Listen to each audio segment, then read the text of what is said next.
کہ آپ ان کی اس خدمت میں ان کے ساتھ ہیں، آپ ان کی حوصلہ افزائی کر رہے ہیں۔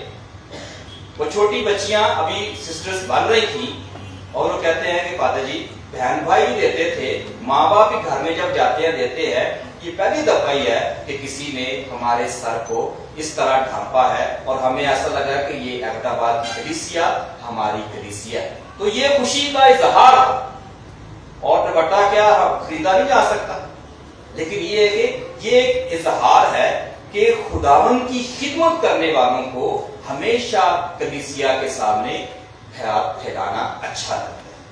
میں نے اس گرجا گھر میں کئی دفعہ کہا کہ اگر فادر نے ہاتھ پھیلائے ہیں تو یہ سمجھیں کہ خوش بختی کی علامت ہے، ترقی کی علامت ہے، خوشحالی کی علامت ہے کہ اگر فادر کلیسیا کو کہتا ہے کہ دیکھو مجھے کچھ دو، اور اگر فادر ہاتھ ایسے کرتا ہے تو اس کا مطلب ہے کلیسیا میں ترقی نہیں ہے، لوگ بیکاری ہیں، لوگ یتیم ہیں، لوگ جو ہے وہ غریب ہیں اور انہیں کسی کی مدد کی درکار ہے۔ تو کلیسیا کے سامنے ہاتھ پھیلانا، ان سے مانگنا، یہ اس بات کی نشانی ہے کہ خداوند کے فضل سے لوگ اس قابل ہے کہ وہ اپنے کاہنوں، اپنے چرچ اور اپنی کلیسیا کی اپنی نیک کمائی سے مدد اور ان کے ساتھ دیتے۔ تو یہ وجہ ہے کہ خداوند ہمیں کہتا ہے ضرورت نہیں ہے تم لوگوں کو کپڑے خریدنے کی، ضرورت نہیں ہے تم لوگوں کو جیب میں بٹوے رکھنے کی، ضرورت نہیں ہے تم لوگوں کو دنیاوی چیزوں کی فکر کرنے کی۔ جب تم لوگوں میں جاؤ گے تو لوگ خود تمہاری یہ چھوٹی چھوٹی خواہشات جو انسانی ضرورت کے لیے ہوتی ہیں پوری کر دے گا۔ اس لیے وہ کہتا ہے کہ جس گھر میں جاؤ وہاں پر جو کچھ تمہیں پیش کیا جائے اس کو تم خوشی سے قبول کرو۔ آگے کی لائن ہے کہ خداوند کہتا ہے راہ میں کسی کو سلام نہ کرو۔ دیکھیے سلام اگر نہ ہم کسی کو کریں تو ماں باپ کی تربیت کو غلط کہا جاتا ہے۔ بچے اگر کسی بڑے کو سلام نہیں کرتے تو اس کا مطلب ہے کہ ماں باپ نے سکھایا نہیں۔ خداوند کو کہتا ہے دشمنوں سے بھی پیار کرو۔ اگر ایسا ماں باپ کرتے ہیں تو ماں باپ کی تربیت پر سوال اٹھتا ہے۔ اور یہاں پر خداوند کا حکم دیکھو کہ وہ جو خادم ہے ان سے کہتا ہے کہ اگر آپ کسی کام کے لیے نکلے ہو تو جہاں پر نکلے ہو وہی کام کرنا ہے، راستے میں اٹکنا نہیں ہے۔ کہ آپ کو کسی خاندان نے بلایا ہے اور آپ کہیں کہ میں چلو جا تو ادھر ہی رہا ہوں کہ 2-3 خاندان میں راستے میں بھگتا کے چلا جاتا ہوں، نہیں، جس نے بلایا ہے اس کے گھر ہی جانا ہے۔ فوکس وہ ہے، راستے میں کہیں نہیں رکنا، اپنا وقت اور اپنی توجہ کسی اور چیز پر نہیں دینی کہ راستے میں رک کر سلام دعا لینا شروع کر دیں کہ ان کا جنہوں نے آپ کو بلایا ہے ان کا کام تاخیر سے ہو، دیر سے شروع ہو۔ تو یہ خداوند کہتا ہے، انگریزی میں کہتے ہیں مائنڈ فل ہونا، ایک چیز پر فوکس کرنا، توجہ دینا کہ آپ اگر مشن کے لیے نکلے ہیں، تبلیغ کے لیے نکلے ہیں تو پھر دنیا داری کے کام نہیں کہ میں گزر رہا تھا تو میں کہ چلو بازار میں سے گزر رہا تھا سبزی لیتا جاؤں، سبزی اٹھا کے ان کے گھر چلا جاؤں، وہاں سے میرے توجہ 24 گھنٹے یہی سوچنا ہے کہ وہ کیا چیزیں گھر میں لے کر آنے والی ہے۔ نہیں، صرف اور صرف آپ کی توجہ ان چیزوں پر ہونی چاہیے۔ پھر خداوند کہتا ہے جس کسی گھر میں داخل ہو پہلے کہو کہ اس گھر کو سلام۔ پہلے خداوند سلام کرنے سے منع کر رہا ہے راستے میں، لیکن جس گھر میں جانا ہے اس گھر کو سلام کرنا، اور اگر سلام کا فرزند وہاں ہو تو تمہارا سلام اس پر ٹھہرے گا، قبول کرنا، اور ورنہ تم پر لوٹ آئے گا، اور اسی گھر میں رہو اور جو کچھ ان کے پاس ہو کھاؤ اور پیو، کیونکہ مزدور اپنی مزدوری کا حقدار۔ آپ پیدل چل کے گئے، پہلے دور میں پیدل ہی چلتے تھے، تو جب کبھی خداوند کا کاہن کسی کے گھر میں داخل ہوتا تو لوگ اس کے پاؤں دھلواتے تھے۔ ایسے بھی رسم ہے دنیا ثقافتی بھی، پاؤں دھوتے تھے کہ پاؤں دھونے سے کیا ہوتا کہ وہ جتنی مسافت طے کر کے آیا اس کی تھکاوٹ دور ہو جاتی تھی۔ اور اسی طرح جب ابراہیم کے پاس 3 فرشتے آتے ہیں تو ابراہیم جو ایمانداروں کا باپ ہے، مہمان نوازی کے طور پر وہ ان تینوں کے پاؤں دھوتا، تو الفاظ کیا ادا کرتا ہے کہ اس سے تمہارے جو دور دراز کی مسافت ہے، تھک کر آئے ہو، اس سے وہ دور ہو جائے گی۔ تو آپ دیکھیں کہ یہ ایک خوبصورت جیسچر تھا کہ وہ جو خوش آمدید کہتے ہیں وہ دل سے کہتے ہیں، اور خداوند کہتا ہے کہ تم ان کے گھر میں رہو ورنہ تم پر لوٹ آئے گا، اسی گھر میں رہو اور جو کچھ ان کے پاس ہے کھاؤ اور پیو، کیونکہ مزدور اپنی مزدوری کا حقدار ہے۔ گھر گھر نہ پھرو۔ لوگ کہتے ہیں فاتح جی تسی ساڈے گھر نہیں ہوندے۔ دیکھیں کلام کی بات کر رہا ہوں، خداوند کہتا ہے کہ اگر جو حقیقی جن کو میں بھیج رہا ہوں وہ یہ نہیں کہ میں ادھر سے گزر رہا تھا جو میں کہ چلو جاندے جاندے تواڈے گھروں ہی ہو جائے۔ آپ کو میں نے اسی وجہ سے کبھی کہیں کے بتایا میں ادھر اکیلا ہوتا ہوں، میرا بھی دل کرتا ہے لوگوں کے گھر میں جا کر ٹائم سپینڈ کر سکتا ہوں، کوئی مسئلہ نہیں ہے، 24 گھنٹے میں ادھر رہ سکتا ہوں، لیکن جب تک کوئی بلائے نا تو ہم نہیں جاتے، کیونکہ یہاں پر خداوند کہتا ہے کہ جن کے گھر جاؤ جو قبول کرے۔ اگر آپ نے بلایا ہے تو ہم جائیں گے، لیکن یہ نہیں کہ گلی گلی گھر گھر جا کے آج ادھر کل ادھر کل ادھر ادھر اسی گھر میں پھرتے رہے، گھر گھر جا کر منادی۔ یسوع کے الفاظ ہے گھر گھر نہ پھرو، اور جس کسی شہر میں داخل ہو اور جہاں تمہیں قبول کیا جائے تو جو کچھ تمہارے سامنے رکھا جائے وہاں کے کھاؤ اور وہاں کے بیماروں کو شفا دو۔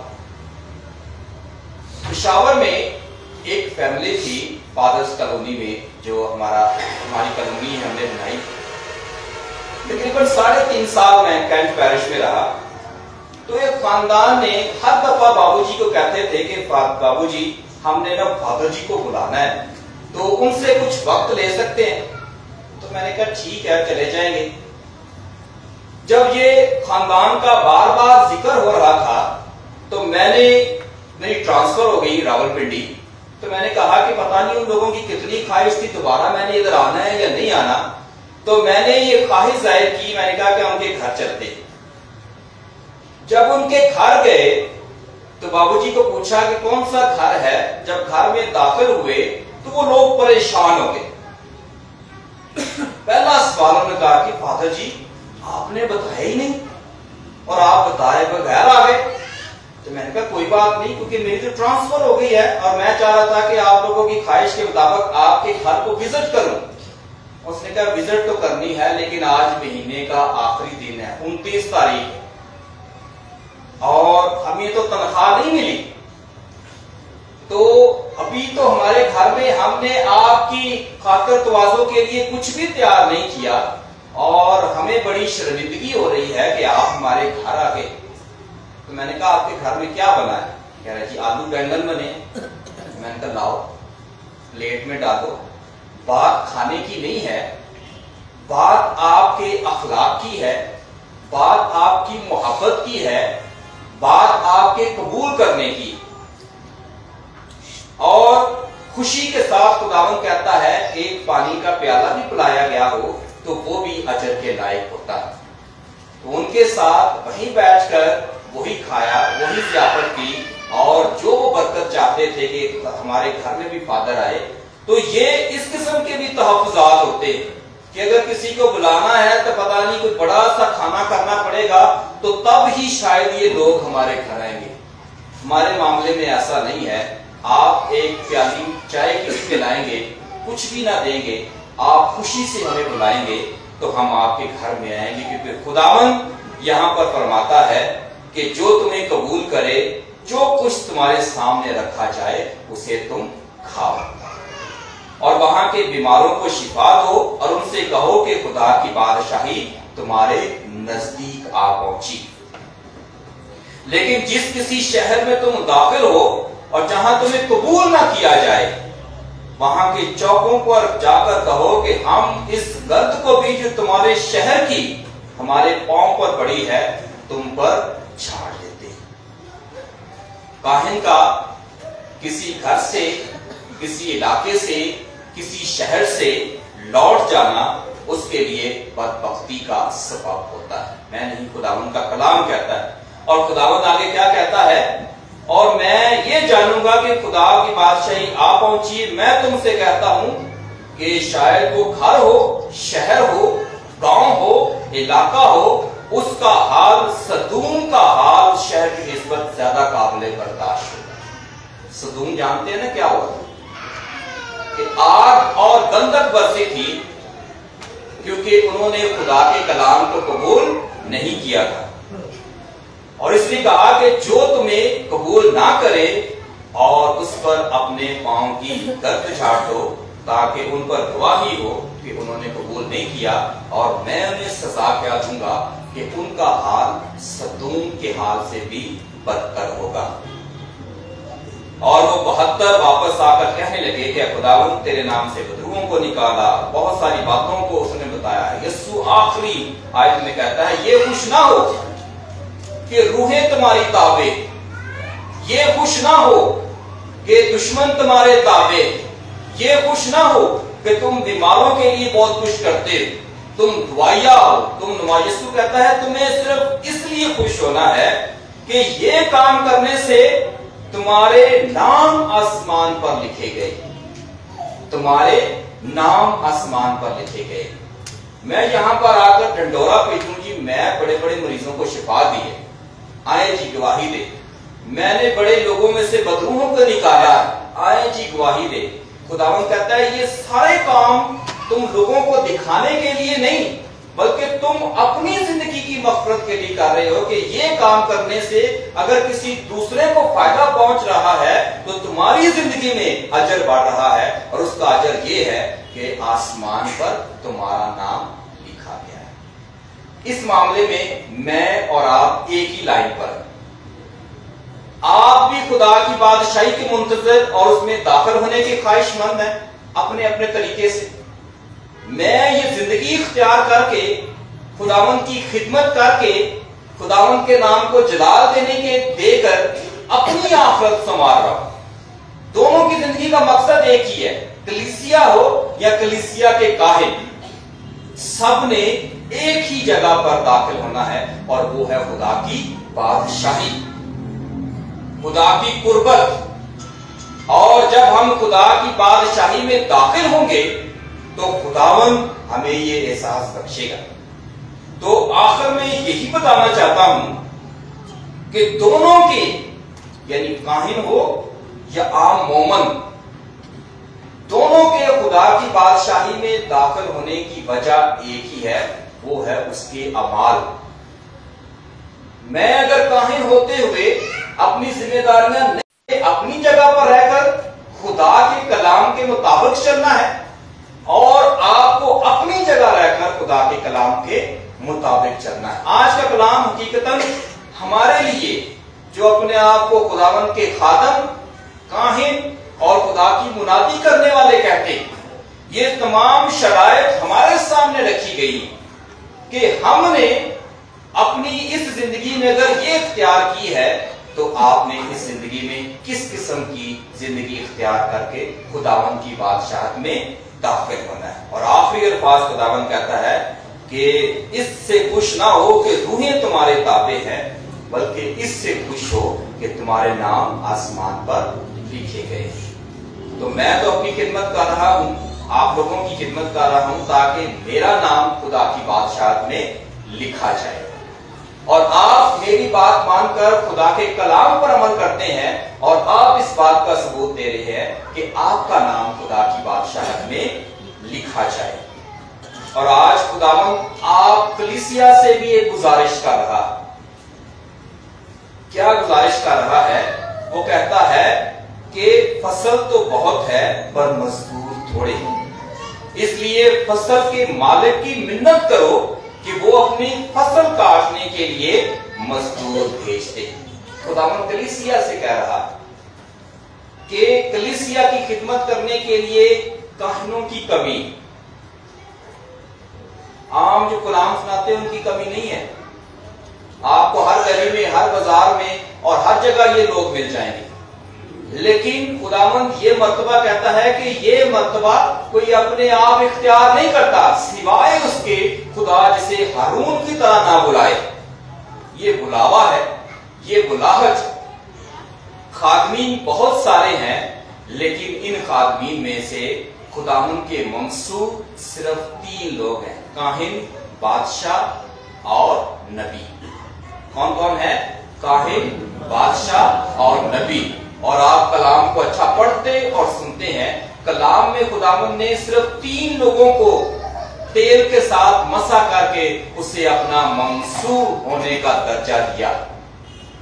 اس نے داؤد بادشاہ کو کس کے ساتھ مسح کیا تھا؟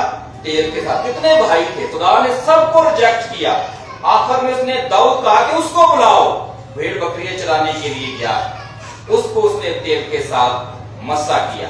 سیموئیل نبی، ناتن نبی اور بہت سے انبیاء کرام، 1 لاکھ سے اوپر ان کی تعداد، سب کو انہیں اناؤنٹڈ ون کہتے ہیں، جنہیں تیل کے ساتھ نبی کے ذریعے مسح کیا گیا۔ اس کے بعد کاہن، ہارون کاہن، اس کے بعد نئے عہد نامے میں جو کاہن اور آج کے دور تک جو کاہن ہیں، انہیں پاک تیل کے ساتھ اور وہی لڑی کے ساتھ اناؤنٹ کیا جاتا ہے، رسولوں کی لڑی کے ساتھ، کیونکہ جنہیں حکم دیا گیا ہے وہ 12 رسول تھے، 11 تھے لیکن بعد میں ایڈ کیا گیا، لیکن 12 رسولوں کو یہ حکم کہ وہ شاگرد بنائیں، کوئی دوسرا تیسرا اٹھ کے نہیں اپنے شاگرد بنا سکتا۔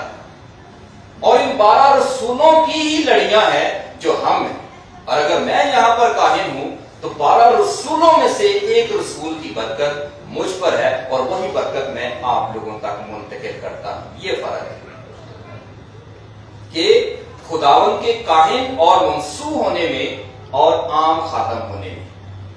اچھے لوگ ہیں، ہم سے کئی درجے اچھے، یہ اس گرجے میں اقرار کرتے ہیں، لیکن خداوند کی مرضی انسان کی مرضی کے مطابق نہیں ہوتی۔